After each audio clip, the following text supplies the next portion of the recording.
नमस्कार, घटना चक्र बुक वीडियो के इस शैक्षणिक मंच पर आपका स्वागत है। हमारा उद्देश्य है ज्ञान को सरल, स्पष्ट और सुलभ रूप में आप तक पहुंचाना। आइए आरंभ करते हैं अध्ययन और सफलता की इस यात्रा को। सोचिए, भारत के इतिहास में एक ऐसा साम्राज्य था जिसका पूरा का पूरा संदेश पत्थरों में कैद होकर खो गया, या कम से कम हमें तो यही लगता था। चलिए, आज बात करते हैं मौर्य साम्राज्य की और सुनते हैं उन पत्थरों की कहानी जो हजारों साल बाद अचानक बोलने लगे। कल्पना कीजिए, पूरे देश में जगह जगह विशाल पत्थर के खंभे खड़े हैं और उन पर कुछ लिखा है, एक ऐसी भाषा में, एक ऐसी लिपि में जिसे कोई पढ़ ही नहीं पा रहा। सदियों तक ये बस एक पहेली बने रहे। आखिर किसने बनवाए थे ये स्तंभ? कौन था वो शासक और क्या कहना चाहता था वो, जो एक भूली हुई लिपि में हमेशा के लिए बंद हो गया? लेकिन कहते हैं ना, हर ताले के लिए एक चाबी होती है, और इस कहानी में भी इतिहास के इस बंद दरवाजे को खोलने वाली वो चाबी आखिर मिल ही गई। इस बात को समझना बहुत जरूरी है कि इन स्तंभों के बनने और इनके संदेश को पढ़े जाने के बीच कितना लंबा फासला था। हम बात कर रहे हैं 2000 साल से भी ज्यादा की, मतलब 2000 सालों तक ये राज बस पत्थरों में ही दफन रहा। और वो चाबी बने जेम्स प्रिंसेप नाम के एक अंग्रेज स्कॉलर। साल था 1837। प्रिंसेप ने वो कर दिखाया जो सदियों से नामुमकिन लग रहा था। उन्होंने उस कोड को, उस भूली हुई लिखावट को तोड़ दिया, और बस मानो अचानक ही वो पत्थर बोलने लगे। तो ये रहस्यमयी लिपि थी कौन सी? ये थी ब्राह्मी लिपि। और प्रिंसेप ये समझ गए थे कि अगर इसे डिकोड कर लिया तो ये सिर्फ अक्षर नहीं होंगे, ये तो सीधे उस प्राचीन शासक के मन तक पहुंचने का रास्ता होगा। ये तो एक टाइम मशीन की चाबी खोजने जैसा था। और फिर वो पल आया। मस्की में मिले एक शिलालेख को पढ़ते हुए प्रिंसेप ने आखिरकार उस शासक का नाम पढ़ ही लिया, और वो नाम था अशोक। बस इसी एक नाम ने सब कुछ बदल दिया। दुनिया को पहली बार पता चला कि इन सभी स्तंभों के पीछे सम्राट अशोक महान थे। तो अब हम जानते हैं कि ये अशोक थे, लेकिन इस महान साम्राज्य की कहानी अशोक से भी पहले शुरू होती है। तो चलिए कहानी में थोड़ा पीछे चलते हैं और मिलते हैं उस शख्स से जिसने इस विशाल साम्राज्य की नींव रखी थी। देखिए, मौर्य साम्राज्य की कहानी असल में दो बहुत ही असाधारण शासकों के इर्द गिर्द घूमती है। एक थे इसके संस्थापक चंद्रगुप्त मौर्य, और दूसरे थे उनके पोते अशोक, वो शासक जिसने इस साम्राज्य की सिर्फ सीमाएं ही नहीं बल्कि इसकी आत्मा ही बदल दी। तो कौन थे चंद्रगुप्त मौर्य? लगभग 321 ईसा पूर्व में इन्होंने ही इस विशाल साम्राज्य की स्थापना की थी। इनकी राजधानी थी पाटलिपुत्र, जो उस वक्त एक शानदार शहर हुआ करता था।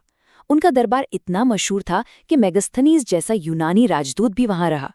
लेकिन कहानी का सबसे दिलचस्प मोड़ तो आखिर में आता है, जब ये शक्तिशाली सम्राट सब कुछ छोड़कर जैन धर्म अपना लेते हैं।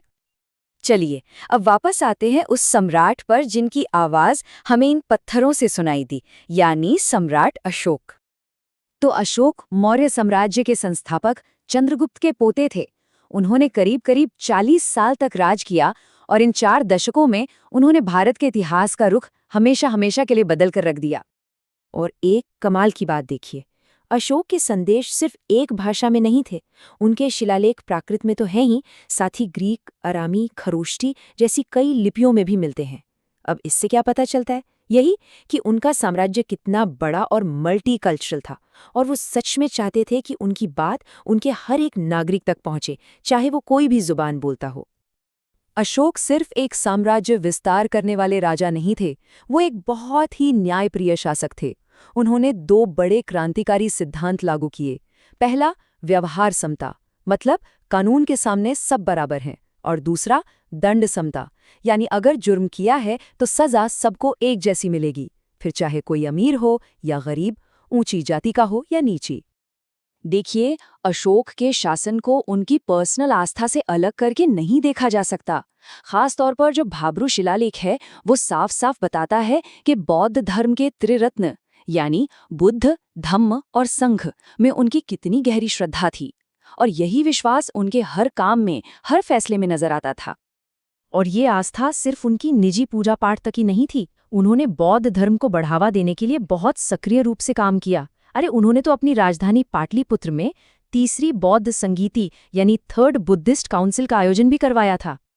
तो सवाल ये उठता है कि अशोक की ये जो विरासत है, उनके ये जो संदेश हैं, क्या वो बस इतिहास की किताबों का हिस्सा बनकर रह गए, या फिर आज भी वो हमारे आसपास, हमारे साथ मौजूद हैं? इसका जवाब है हाँ, अशोक की विरासत आज भी हमारे बीच जिंदा है। और इसका सबसे बड़ा, सबसे शक्तिशाली सबूत हमें उत्तर प्रदेश के सारनाथ में मिलता है, जहां शान से खड़ा है उनका सबसे प्रसिद्ध स्तंभ।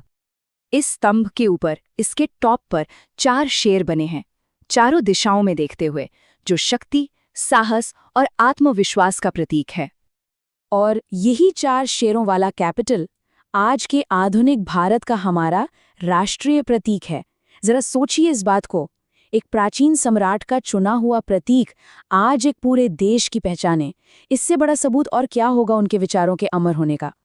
तो आखिर में ये सवाल बचता है कि 2000 साल से भी ज्यादा पुराना एक शासक, जिसने युद्ध को छोड़कर शांति और नैतिकता का रास्ता अपनाया, वो आज भी इतना रेलेवेंट, इतना प्रासंगिक क्यों है? आखिर उनके संदेश में ऐसी क्या बात है जो आज भी हमारे दिलों को छू जाती है?